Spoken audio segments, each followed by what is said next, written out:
Direito administrativo. Aula 2. Administração pública direta e indireta. A expressão administração pública pode ser usada em dois sentidos.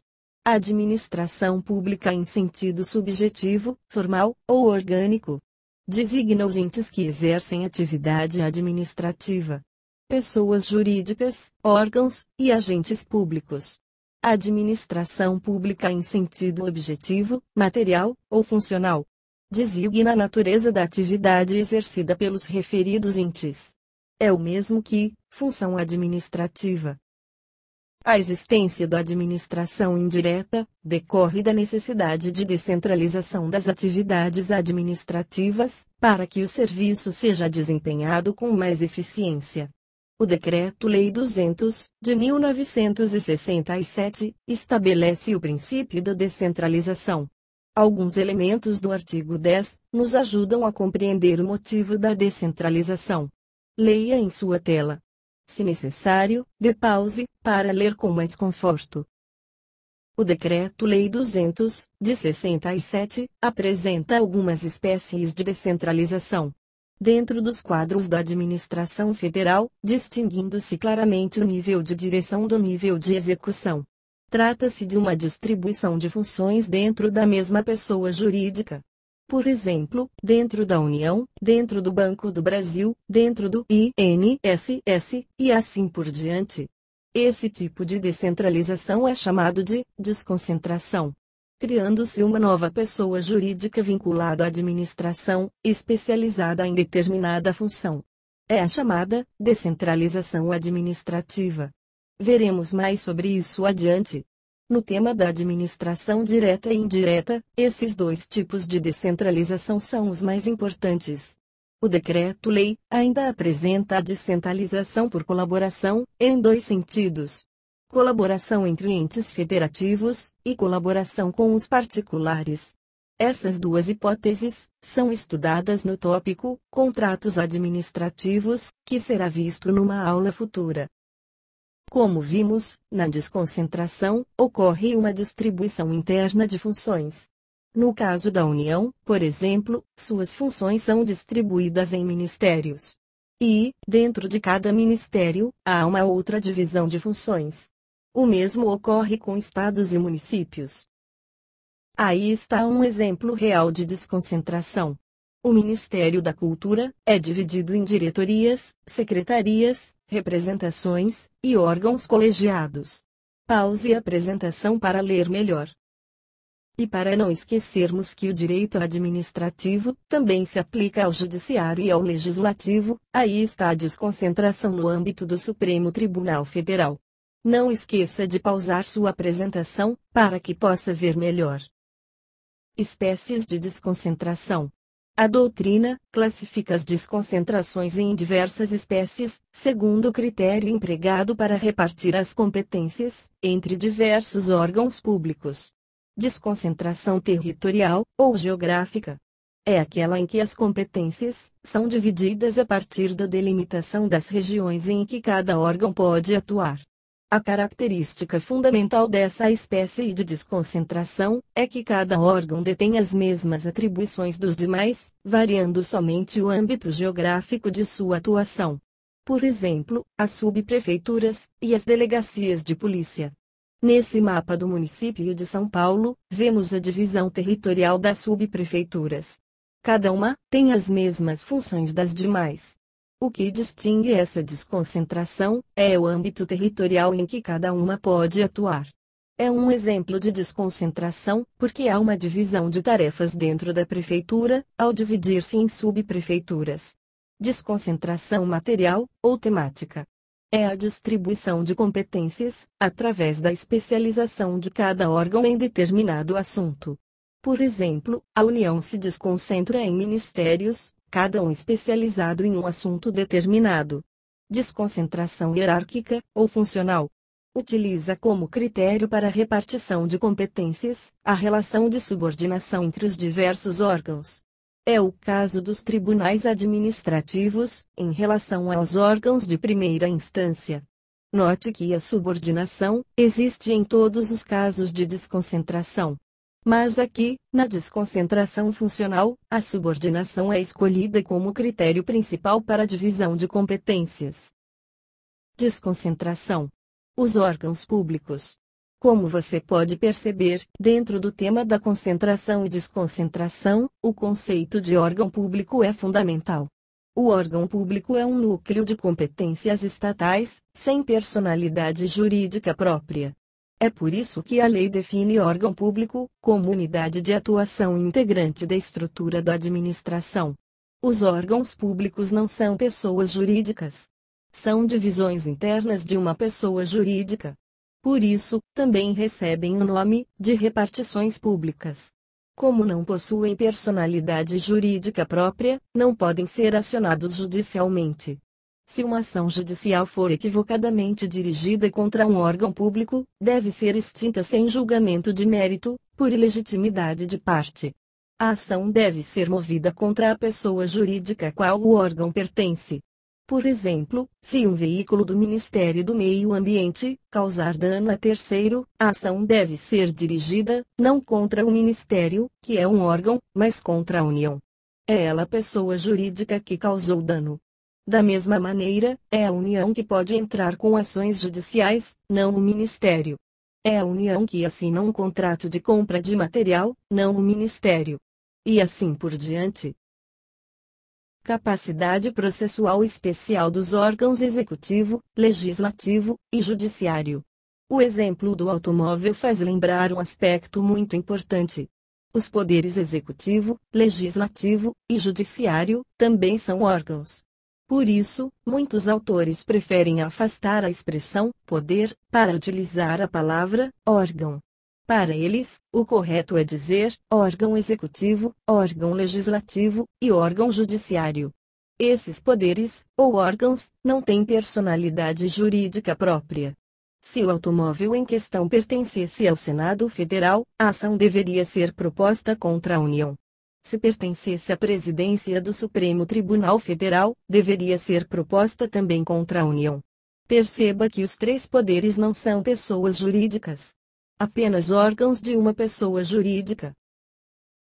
No entanto, a doutrina e a jurisprudência reconhecem que esses órgãos são dotados de capacidade processual especial. Essa capacidade restringe-se basicamente à possibilidade de tais órgãos realizarem a defesa de suas prerrogativas em juízo, especialmente em se tratando de mandado de segurança. Deixando de lado a desconcentração, vamos falar agora da descentralização administrativa. Como foi dito antes, na descentralização, ocorre a criação de uma nova pessoa jurídica, com a missão de desempenhar uma função específica. Assim, a União, os Estados, o Distrito Federal, ou os municípios, decidem, através de seu poder legislativo, criar uma nova pessoa. São 4 as espécies de pessoas jurídicas que podem ser criadas. Autarquias, como é o caso das agências reguladoras. Fundações, como a Biblioteca Nacional. Empresas públicas, como por exemplo a Caixa Econômica. E sociedades de economia mista, como é o caso do Banco do Brasil. Existem alguns termos que você precisa saber aqui. As pessoas jurídicas que possuem poder legislativo, e que criam as demais, são chamadas de administração direta, ou também de pessoas políticas. São chamadas de pessoas políticas porque possuem poder legislativo. As entidades criadas por elas, são chamadas de administração indireta, pessoas administrativas, ou também de entidades vinculadas. Características gerais das entidades descentralizadas. Personalidade jurídica própria. Para que possam desenvolver suas atividades, as entidades da administração indireta são dotadas de personalidade. Consequentemente, podem adquirir direitos e assumir obrigações, por conta própria, não necessitando das pessoas políticas. Autonomia administrativa. Possuem uma vida administrativa independente da pessoa política. Podem planejar e executar suas atividades com independência. Essa autonomia será maior ou menor, dependendo da lei que criou a instituição. Patrimônio próprio. Isso é importante para garantir a autonomia administrativa. O objetivo é que cada entidade possa ser autossustentável. Vinculação a órgãos da administração direta. Embora autônomas, essas entidades estão vinculadas a tais órgãos. As entidades da administração indireta são vinculadas aos órgãos da administração direta, com o objetivo principal de possibilitar a verificação de seus resultados, a harmonização de suas atividades políticas com a programação do governo, a eficiência de sua gestão e a manutenção de sua autonomia financeira, operacional e financeira, através dos meios de controle estabelecido em lei. Se voltarmos ao organograma do Ministério da Cultura, podemos agora ver que, além dos órgãos internos, existem entidades da administração indireta, como as diversas fundações e autarquias, que podem ser vistas na parte de baixo do organograma.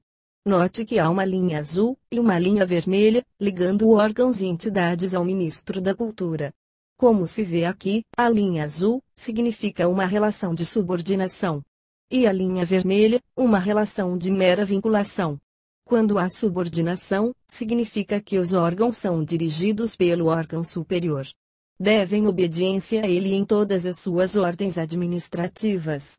Suas decisões estão sujeitas à revisão pelos órgãos superiores. Ao contrário, quando existe relação de vinculação, as entidades vinculadas são independentes. A administração direta não pode fazer determinações, a não ser quando previsto na lei. Continuando com as características gerais da administração indireta. Suas despesas e receitas integram o patrimônio da pessoa política a qual estão vinculadas, e devem constar da lei orçamentária anual. Estão sujeitas a fiscalização e controle pelo Poder Legislativo. Estão sujeitas a controle pelos tribunais de contas. A contratação de seu pessoal efetivo só pode ser realizada mediante concurso público. Está vedada a acumulação remunerada de cargos e empregos, como estudaremos mais adiante. Em regra geral, estão sujeitas à licitação. Podem ser sujeitos passivos de ação popular. Possuem legitimidade ativa para propor ação civil pública. Seus agentes estão sujeitos à lei de improbidade administrativa, e podem ser sujeitos passivos de mandado de segurança. Podemos traçar as seguintes comparações entre a desconcentração e a descentralização administrativa. Na desconcentração, as competências são atribuídas a órgãos sem personalidade jurídica própria.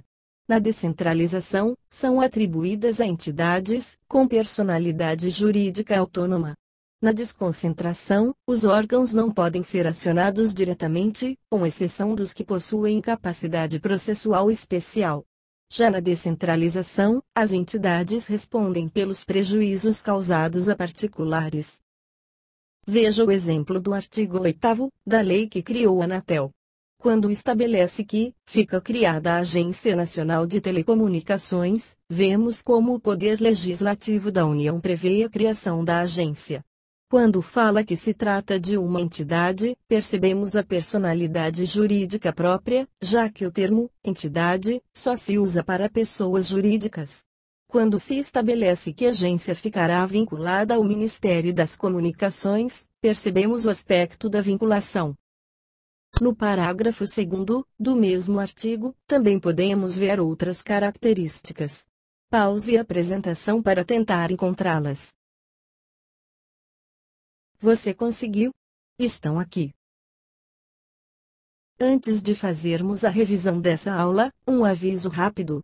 Em breve, você poderá assistir gratuitamente os vídeos atualizados. Ter acesso ao texto dos áudios. Ter acesso a exercícios inteligentes, com auxílio de vídeos, áudios e textos explicativos. Contato direto com o professor que elaborou essa aula, para tirar dúvidas. Não perca tempo. Envie agora mesmo uma mensagem, para garantir que receberá a informação, assim que tudo isso estiver disponível. Se desejar, adicione também, em seu MSN. Chegamos ao fim da aula 2. Nesta aula, aprendemos os diversos sentidos que a expressão administração pública pode ter. Estudamos os conceitos de desconcentração e descentralização. Vimos o significado de termos importantes para nossa matéria. E estabelecemos as principais características comuns a todas as entidades da administração indireta. Na próxima aula, estudaremos as autarquias em geral.